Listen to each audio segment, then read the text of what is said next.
Hey, how's it going guys? JC here. So, just want to make a little bit of a different video and bring some perspective into things because of what's been happening yesterday.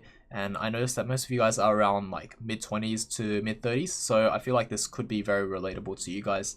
So, as you guys may or may not know, my dad passed away when I was around 2 years old, and then my grandma, she passed away last year, and she was like really close to me. She raised me when I was young, she was there when I was born, and she was part of my entire childhood. So it was a pretty big hit to me.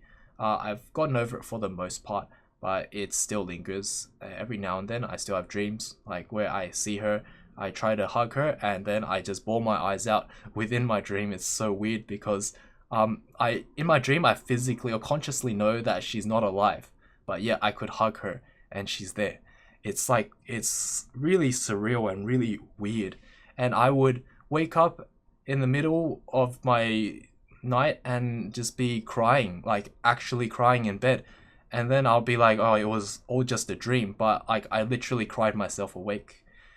And then like this year I noticed that my dog Dobby has a really serious heart condition that I made a video about a couple weeks or a month ago, I believe, or it could be quite a while ago, but I'm starting to lose track of time and all sense of time for that matter actually. What's been happening with him lately is that he has a heart condition, and he used to be really playful, really joyful. He'll be wagging his tail around, he'll be barking, and he'll be excited to go downstairs to go out for walks every day. That's like a highlight, twice a day. My mom takes him in the morning, I take him at night. But lately, with this heart condition getting worse and worse, he's like losing his appetite. He's no longer wagging his tail as much. He's not excited to go downstairs outside for a walk. And when we do take him downstairs, he's always panting, like he's short of breath because of that heart condition where there's like fluids being pumped into his lungs where it's hard to breathe, and he doesn't want to eat anymore. He goes downstairs, does his thing, and then he doesn't want to move. He just stands there, and then you kind of like have to tug him off the road because, you know, it's kind of dangerous. So we bring him back home because he just doesn't want to walk anymore. He just goes downstairs, comes back up, and he can't even climb up the stairs because we live on the 3rd floor. So we have to climb a flight of stairs. He's not able to climb, like he'll climb one flight of stairs and then he'll get so exhausted. He'll just be panting, and then there's just nothing I could do other than just like scoop him up and then carry him home.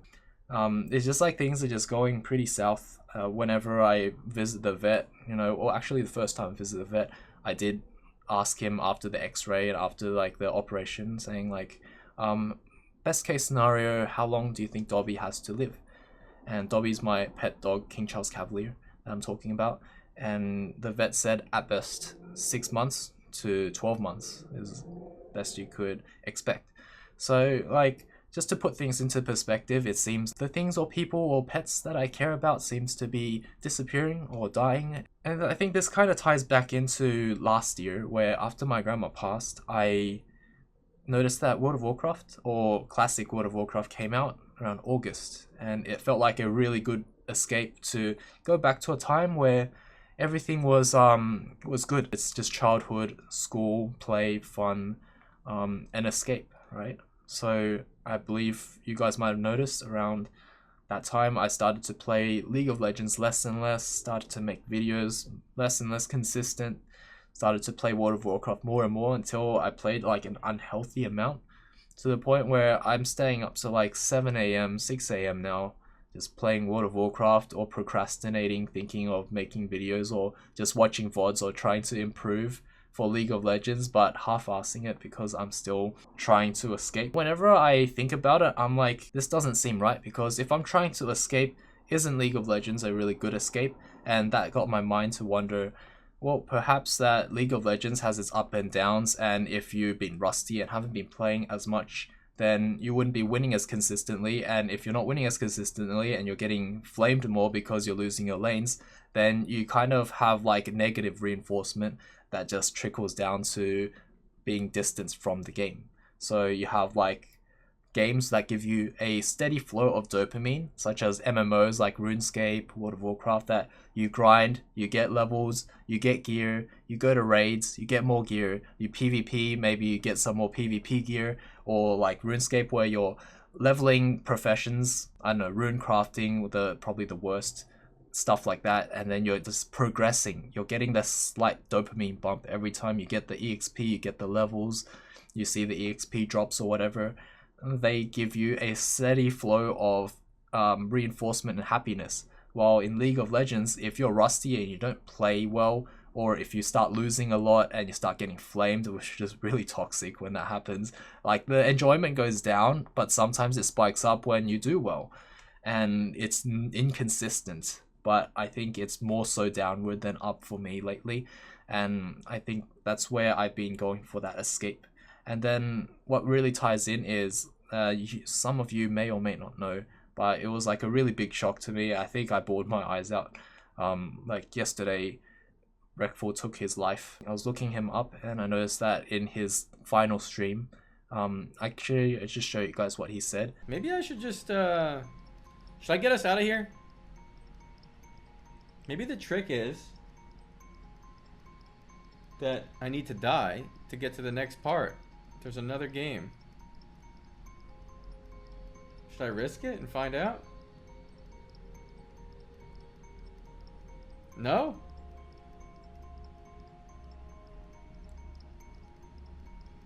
What if it's like Inception? He was basically joking about suicide, and I thought that was really, I have no words for that. I don't know. But I did want to say that it was a shock for me because he was a huge part of my childhood. Back then, arenas, World of Warcraft was a massive part of my childhood, and that was when I would watch him play arenas because he was like rank 1, he was gladiator, and I would just download his PvP video. I'll put it on my scuffed iPod Touch, one of those really scuffed devices that you can listen to music, you can play apps.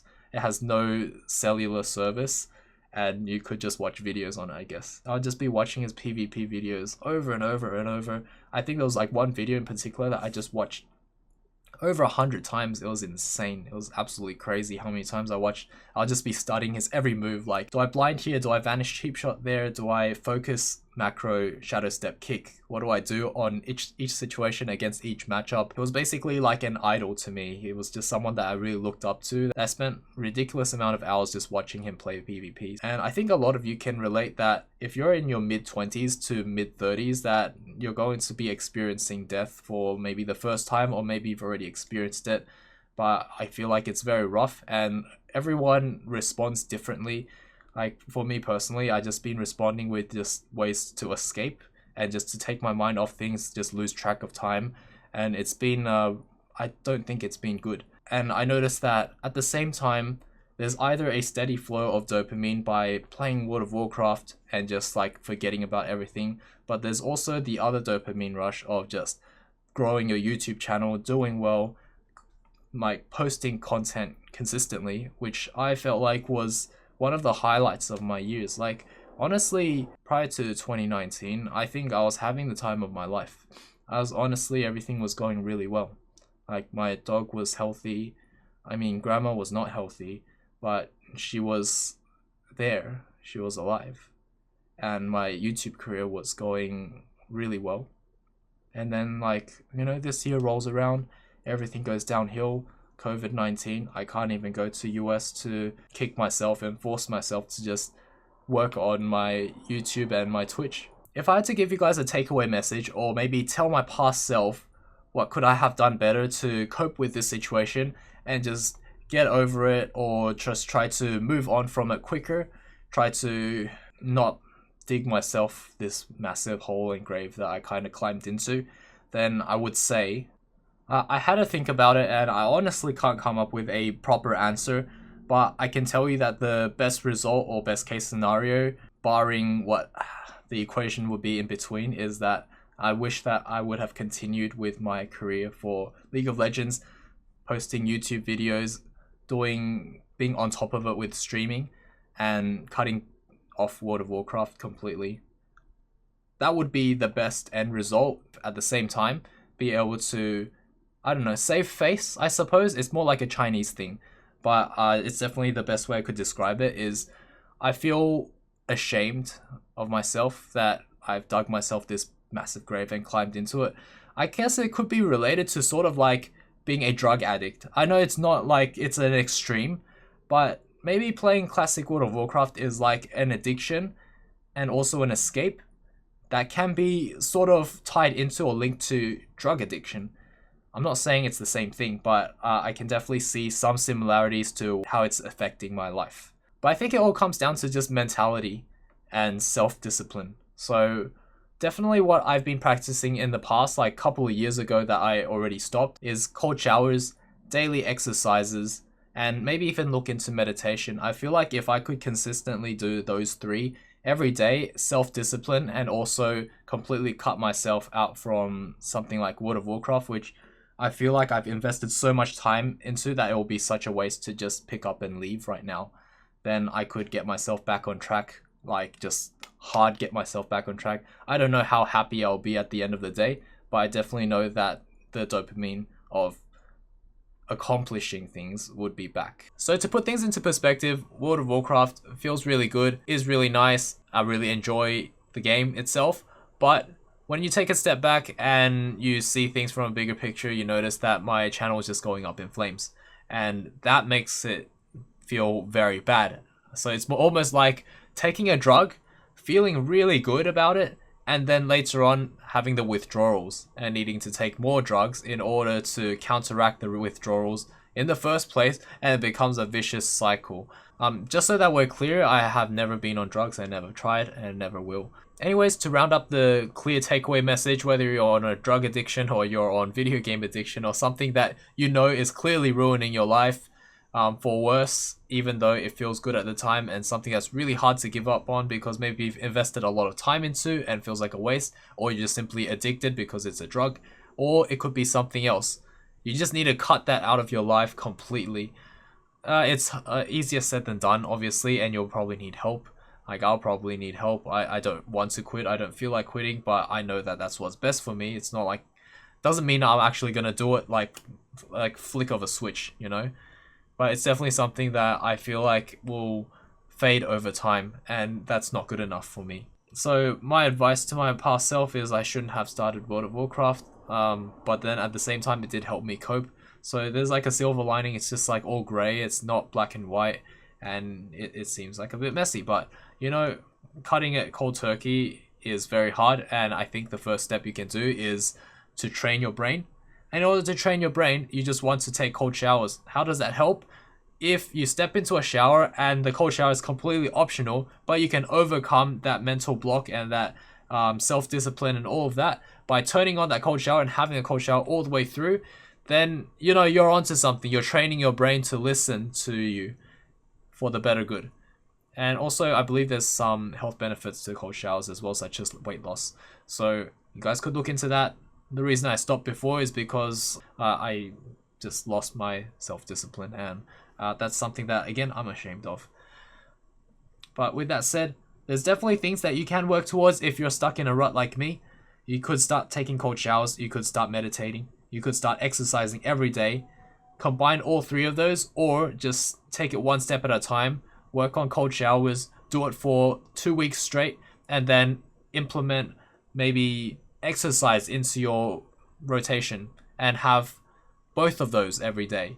And then you can start adding meditation right before you sleep and have that, or maybe after you wake up in the morning. Those are things that definitely will be steps that you can take to help you get out of this rut, and I think is somewhat relevant but not exactly relevant to Rekful, because I believe he does have a mental condition known as bipolar. So that's something that I can't 100% relate to, but I can definitely say that I feel like it'd be a huge disservice to just ignore it and not talk about him, because he's been a really big part of my childhood growing up.